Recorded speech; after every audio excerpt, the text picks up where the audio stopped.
Police అక్కడే ఉన్నారు, police van ఉంది, అక్కడ ఇద్దరిని పట్టుకున్నా చెప్తారు ఎవరనేది. ప్రయత్నం చేయలే, పైగా వాళ్ళ ముందే అదేదో లోపల మంటలు కూడా పెట్టేసి వచ్చేస్తారు. అది ప్రయత్నం చేయలే. తర్వాత మా పార్టీ వాళ్ళు చూపించారు, ఇదో వీళ్ళు ఉన్నారని ఫోటోలు కూడా చూపించారు. ఏమీ జరగలే. ఇప్పటికీ ఎన్ని రోజులు అయిందో జరిగి వారం దాటినది నాకు తెలిసి, వారమైనట్టు. ఈరోజు ఏదో జరిగి పెట్టారని అన్నారు, ఇది కూడా అన్నోన్ పర్సన్స్ అటాక్ సంథింగ్ అట్లాంటిది ఏదో పెట్టారని. సుమోటోగా పెట్టాల్సిన కేసు అంటే వాళ్ళు వెళ్ళి వాళ్ళే చూశారు, వాళ్ళ కళ్ళ ముందే జరుగుతుంది. ఇన్సిడెంట్ గురించి రాసి ఎఫ్ఐఆర్ వాళ్ళు కట్టాల్సిన వాళ్ళు. ప్రసన్న కుమార్ రెడ్డి గారు ఆయన కంప్లైంట్ ఇస్తే దాన్ని పక్కన పడేసి వారం పైగా కూర్చున్నారు. ఇవన్నీ చూస్తే ఇంకా జగన్మోహన్ రెడ్డి గారి వరుస టూర్ల గురించి అందరికీ తెలిసినవి. పుదిల్లో ఏం జరిగింది, 30 మందో 40 మందికో పోలీసులు ప్రొటెక్షన్ ఇచ్చి నిరసన అనే పేరుతో వాళ్ళతో రాళ్ళే ఇస్తారు. తర్వాత అరెస్టులేమో రైతులను, వైఎస్ఆర్సీపీ నాయకులను వీళ్ళని చేస్తారు. 100 మంది సత్యనపల్లికి వెళ్తే ఈరోజు నోటీసులు చిత్తూరు 2000 మందికో 3000 మందికో ఇచ్చినట్టున్నారు. అంటే ఏ పాయింట్ ఏంటంటే ప్రతిపక్షంగా వైఎస్ఆర్ కాంగ్రెస్ పార్టీ కానీ ఇంకోరు కానీ ఏ కార్యక్రమం టేకప్ చేయకూడదు, ముఖ్యంగా వైఎస్ఆర్సీపీ. ఎందుకంటే ప్రజల్లో అభిమానం ఎక్కువ ఉంది. క్వశ్చన్ చేస్తుంది నిలబడి, నాయకుడు గట్టిగా నిలబడ్డాడు జగన్మోహన్ రెడ్డి గారు, క్వశ్చన్ చేస్తున్నారు. వీళ్ళ ప్రామిస్లు ఫెయిల్యూర్ క్వశ్చన్ చేస్తున్నారు.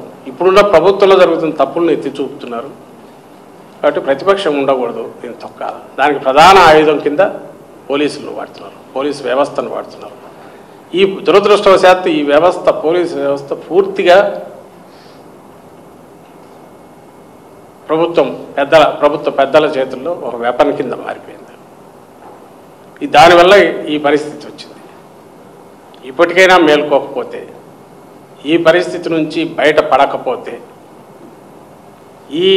ఈ వ్యవస్థ ఏదైతే పోలీసు వ్యవస్థ ఈరోజు మా పనులు చేస్తుందని వాళ్ళు అనుకుంటున్నారో, అది ఆ తర్వాత ఎవరి పని చేయదు, వాళ్ళ పని వాళ్ళు చేసుకోవడం మొదలు పెడతారు.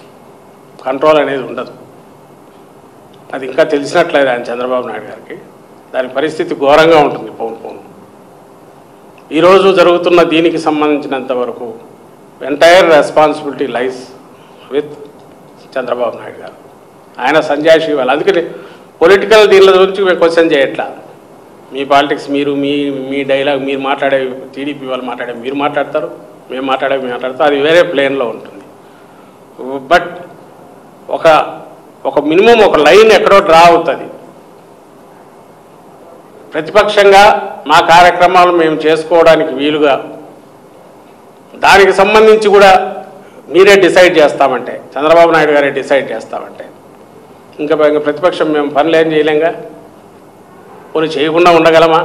ఈరోజు తాడిపత్రిలో ఆయన పెద్దారెడ్డి కోర్టు డైరెక్షన్ ఇచ్చినా కూడా ఇప్పటికీ కాన్స్టిట్యున్సీలోకి రాని పట్ల. కాన్స్టిట్యున్సీలోకి వస్తే మీరు వస్తే గొడవలు జరుగుతాయంటారు. నాకు అర్థం కావట్లేదు. టీడీపీ వాళ్ళు కూడా ఉండకూడదు కదా. మరి మా వాళ్ళు వద్దు, టీడీపీ వాళ్ళు కూడా వాళ్ళని రానివద్దు. మరి ఎట్లా ప్రజాస్వామ్యం ఏం కదా ఎక్కడుంది? వీళ్ళు ఎప్పుడు చెప్తే అప్పుడు మా నాయకులు కాన్స్టిట్యున్సీలోకి వెళ్ళాలా? వీళ్ళు పర్మిషన్ ఇస్తే పోవాలా? పర్మిషన్ ఇస్తే ప్రోగ్రాం జరుపుకోవాలా? జగన్మోహన్ రెడ్డి గారు ఎక్కడికన్నా వెళ్ళాలంటే 100 మందికి మించి ఉండకూడదు. అసలు ఎక్కడన్నా ఊహించగలమా ఇలాంటివి? ప్రజాస్వామ్యంలో ప్రజలే ఫైనల్ తీర్పరులు, పైన తీర్పు ఇచ్చేవాళ్ళుగా ప్రజాస్వామ్యంలో చెప్తే,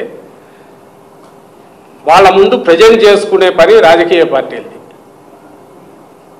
ఇదిగో మేము ఇది చేస్తాం అని వాళ్ళ కార్యక్రమాల ద్వారా, ఉపన్యాసాల ద్వారా, అవి సరైనవి కాకపోతే వాళ్ళు రిజెక్ట్ చేస్తారు ప్రజలు. కానీ ఈ వాయిస్ వినిపించడానికి, కార్యక్రమాలు చేసుకోవడానికి, దానికి అవసరమైన వెసులుబాటు ఇది ఇవ్వడం అనేది ప్రభుత్వ యంత్రాంగం బాధ్యత. గవర్నమెంట్లు మారుతుంటాయి, రాజకీయ పార్టీలు వచ్చిపోతుంటాయి. ఆ స్టేజ్ దాటిపోయి వర్స్ట్ సిచ్యువేషన్ ఉంది, ఇంకా ఫర్దర్ వర్సన్ అయ్యేట్టుంది. ఈ సిచ్యువేషన్ ఇమ్మీడియట్ కట్ చేయకపోతే కేసులు అనేవి, అటెంప్ట్ మర్డర్ అనేవి ఇప్పుడు మామూలు అయిపోయినట్టున్నాయి చూస్తుంటే. అటెంప్ట్ మర్డర్ అనే కేసు ఇంకా ఏమీ లేకపోయినా ఏది జరగకపోయినా అసలు పెట్టాలంటే వీడి మీద నెక్స్ట్ అదే లీస్ట్ అతి చిన్న సెక్షన్ అయ్యేట్టుంది వీళ్ళ ఈ పాలనలో చూస్తే. వైఎస్ఆర్సీపీ కార్యకర్త అందరి మీద ఇవి పెట్టేట్టున్నారు. We are ready. అంతకంటే చేయగలిగింది ఏం లేదుగా.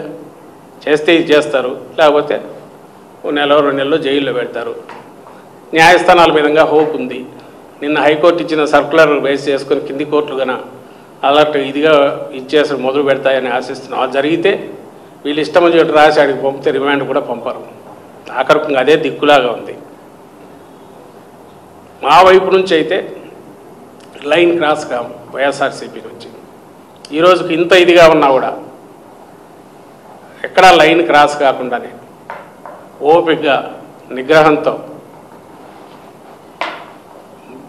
4 అడుగులు వెనక్కు వేసే. ఇప్పుడు నిన్న వీళ్ళని అక్కడ గంటన్నర అక్కడ పెడితే అది మామూలు సిచ్యువేషన్ కాదు. నిజంగా హాల్లో ఉండే 400-500 మంది వచ్చి మీద పడితే ఇంకా అక్కడ ఏం జరుగుతుంది? రణరంగమే కదా. చంద్రబాబు నాయుడు కోరుకుంటున్నాడా? ఆయన ఆన్సర్ ఇవ్వాలా. ఇక్కడ ఎక్కడ కూడా పొదిలిలో ఆ 50 మందో 100 మందో 30 మందో అక్కడక్కడక్కడ నువ్వు నిలబెట్టిన వాళ్ళు ఈ 1000 మంది వాళ్ళ వైపు కన్నెరెత్తి చూస్తే ఆ 40-50 మంది బతుకుతారు అక్కడ.